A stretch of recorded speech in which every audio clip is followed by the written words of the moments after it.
Association जो है एक मंच पे आके जो है धरना प्रदर्शन की तैयारी कर रहे हैं 29 तारीख के लिए। तो सबसे पहले तो सर आपका परिचय जानना चाहूँगा, और ये जो धरना प्रदर्शन की तैयारी चल रही है कौन से ऐसे प्रमुख मुद्दे हैं जिनके ऊपर ये बात हो रही है?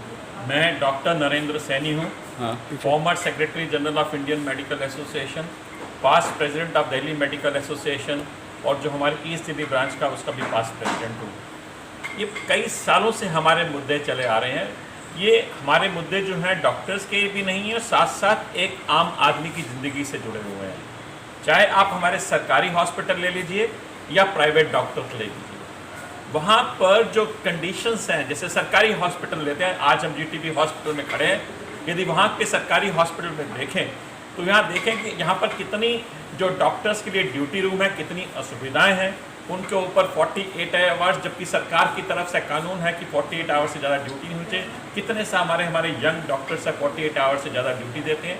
तीसरा, वहाँ पर सुविधाएं नहीं है उनको काम करने की।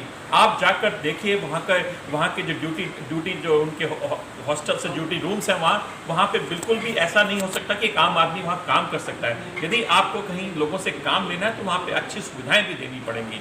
उसके साथ जो हमारे 24 आवर्स ये 48 आवर्स ड्यूटीज़ करते हैं हमारे डॉक्टर्स, उनके लिए हॉस्टल की सुविधाएं भी चाहिए। लेकिन आप देखिए कि हॉस्टल की सुविधाएं तो दी गई, लेकिन वो बद से बदतर है। वहाँ पर एक आम आदमी भी वहाँ पर रह नहीं सकता। इसके साथ साथ जो एडहॉकिज्म है प्राइवेट ये सरकारी डॉक्टरों में, आपको 3 महीने का एक महीने का नोटिस देकर छोड़ दिया जाता है। 3 साल की जो सीनियर रेजिडेंसी पहले कभी हुआ करती थी, वो आपको एक साल या 6 महीने की आपको सीनियर रेजिडेंसी दी जाती है। बीच में एक दिन का ब्रेक कर दिया जाता है। और सरकारी, और फिर जो है आप और हम सब किस लिए काम करते हैं कि महीने के बाद हमारे को अपनी सैलरी मिलनी चाहिए। कई हॉस्पिटल्स में सैलरी भी आपको नहीं मिलती है। जो सीनियर रेजिडेंसी की जो इंटरव्यूज़ हैं, जो 3 साल का एक बच्चा इतनी मेहनत करके पहुंचता है, आप देखेंगे कि उसको सीनियर रेजिडेंसी जैसे लेने के लिए उसको इतने साल लगा दिए जाते हैं। क्यों? एडहॉकिज्म है, जबकि सीटें भी हैं, सब कुछ है, लेकिन लोगों को उसमें लिया ही नहीं जाता। पता नहीं कैसी चीज़ है। फिर आपने अभी देखा होगा कि कितनी लड़ाइयाँ वायलेंस होती है। वायलेंस क्यों होती है? कोई इस मुद्दे पर नहीं जाता।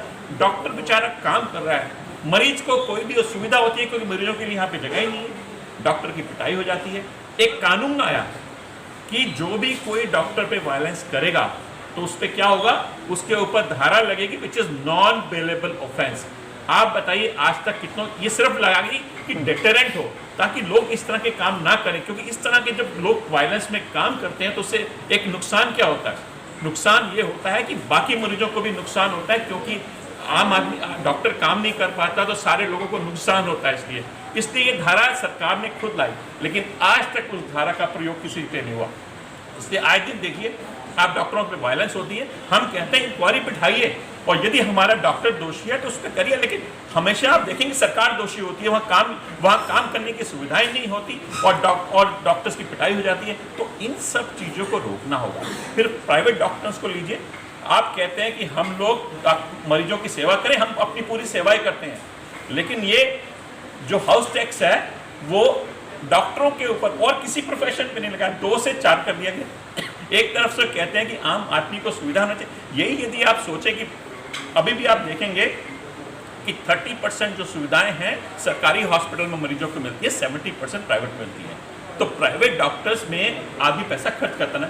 यही जो आपने इतना बड़ा उनके ऊपर फैक्टर 2 लगा दिया, फैक्टर 4 कर दिया 2 से, कि हाउस टैक्स इतने लाखों में पहुंच गया।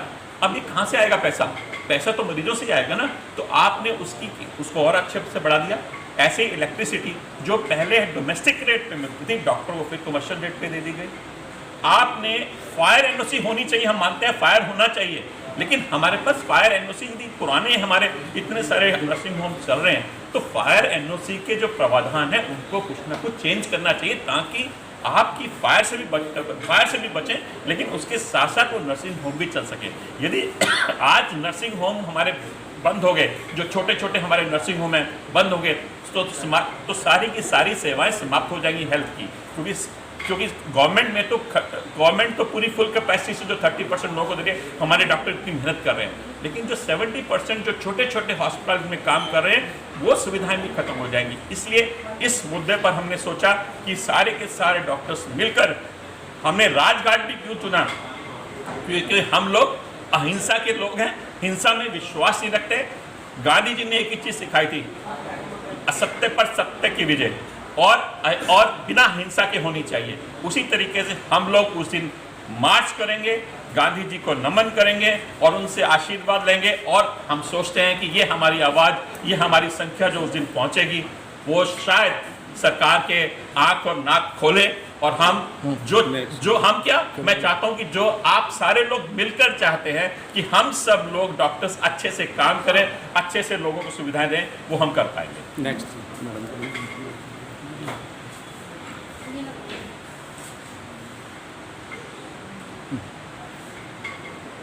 मैडम, जिस तरीके से अभी डॉक्टर साहब ने बताया, तमाम तरह की परेशानियां होती हैं, तमाम तरह की जो है पेशेंट की जो तीमारदार होते हैं वो भी आपके हमला कर देते हैं। क्या इन सब बातों के लिए क्या स्वास्थ्य मंत्री तक या कहीं और प्रशासनिक अधिकारी तक ये बातें रखी गई अभी तक? मैं डॉक्टर नीलू गांधी, सीनियर गायनोकोलॉजिस्ट, हमने बहुत बार सरकार के पास अपनी मांगे, अपनी बातें रखने की कोशिश की है, लेकिन हर बार क्या होता है, हम लोग ऑफिस में उनके पहुंचते हैं, अपॉइंटमेंट लेते हैं, ऑफिस में पहुंचते हैं, बहुत अच्छे से हमारा स्वागत होता है, हमें चाय पिलाई जाती है, बिस्किट दिया जाता है, लेकिन हमारी जो मांगे होती हैं, जो हमारे कागज़ हम लेके गए होते हैं मांगों के, वो लिए जाते हैं और वो फिर एक कोने में डाल दिए जाते हैं। उन पे ना अमल होता है, ना उनको पढ़ने की भी कोशिश की जाती है। ये कोई ऐसे गंभीर ऐसे मुद्दे नहीं है जो कि सॉल्व ही नहीं हो सकते। ड्यूटी डॉक्टर्स के रूम्स को ठीक करने में कितना टाइम लगेगा? आप जो है अगर प्रॉपर पोस्ट हैं डॉक्टर्स की निकली हुई, उसको भरने में कितना टाइम लगेगा? इंटरव्यूज़ करने में कितना टाइम लगेगा? नहीं, ये सब चीज़ें सॉल्व हो सकती है कब? जब सरकार जागे, जब सरकार चाहे तो एक दिन 2 दिन के अंदर जो है ना इन मुद्दों पे विचार करके इनके लिए कार्यरत हो सकती है। लेकिन होता क्या है, हमारे पहुंचने के बाद बस हमारी बातें सुन ली जाती है, चाय पिला दी जाती है, बिस्किट खिला दिया जाता है और बस मामला वहीं समाप्त। जो हमारा सर ने बताया, मेडिकेयर एक्ट का जो है बिल आया हुआ है, कब से पड़ा हुआ है, उसको चाहे तो लागू कर सकते हैं। वही सेम का सेम बिल उठा के, सेम की सेम चीज़ उठा के वकीलों के लिए लागू कर दी है, उनके लिए बना दिया है एक्ट। अब जर्नलिस्ट के लिए बनने के लिए तैयार है, आप लोगों के लिए बनने के लिए तैयार है, लेकिन हम लोगों के बारे में कोई नहीं सोचता। जिनकी सबसे ज़्यादा सेवा के बावजूद भी पिटाइयाँ होती हैं, जिनकी सबसे ज़्यादा इश्यूज है, जो पब्लिक से डे टू डे में टच में है, पब्लिक की भलाई के लिए काम कर रही है, लेकिन हम वहीं के वहीं हैं। हमारी सिर्फ कहना ये है कि सरकार प्लीज़ जागो, हमारी सहायता करो। हम सहायता के अलावा कुछ नहीं मांग रहे हैं, हम सिर्फ 2 ही चीज़ें मांगते हैं। एक होता है सम्मान, इतना पढ़ लिख के, इतनी मेहनत करके, इतनी ज़्यादा हम जिसको कहते हैं डिलीजेंस, जिसको कहते हैं मेहनत से हम पब्लिक की जो देखभाल करते हैं, उनकी स्वास्थ्य के प्रति हम लोग ज़्यादा जागरूक होते हैं पब्लिक से, तो उसके लिए हमें एक सम्मान दे दें। और दूसरा, कम से कम हमारी मांगे तो सुने, इतना तो करें कि हमारी पिटाई ना हो, हमारी ज़रूरतें जो बेसिक ज़रूरतें हैं वो पूरी हो जाए। सिर्फ हमारा यही सरकार से कहना है और इसके लिए हम लोग जो है राजघाट जा रहे हैं, ताकि अहिंसा पूर्वक अपनी बातें सरकार के आगे